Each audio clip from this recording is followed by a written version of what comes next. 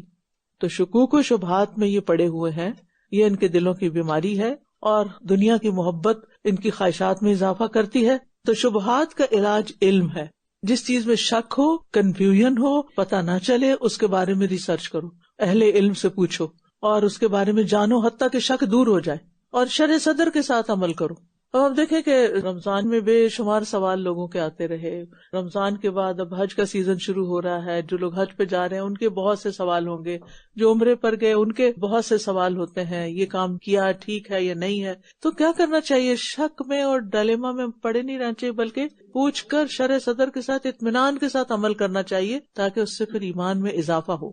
اور شہوات کا علاج کیا ہے؟ جو علم مل جائے اس پر عمل کرنا، اور خواہش نفس کی پیروی نہ کرنا، بلکہ اس کو کنٹرول کرنا، سیلف کنٹرول. کیونکہ منافقت کے معاشرے پر بڑے برے اثرات ہوتے ہیں. چند لوگ جب منافقت برتتے ہیں تو دوسرے ان کو دیکھ کر وہی کچھ کرنے لگتے ہیں. وہ کہتے ہیں یہ بھی تو لا الہ الا اللہ پڑھتے ہیں، یہ بھی تو مسلمان ہیں، اور اگر یہ کر رہے ہیں تو کیا ہم نہیں کر سکتے؟ یعنی وہ لوگوں کے لیے بری مثال ہوتے ہیں.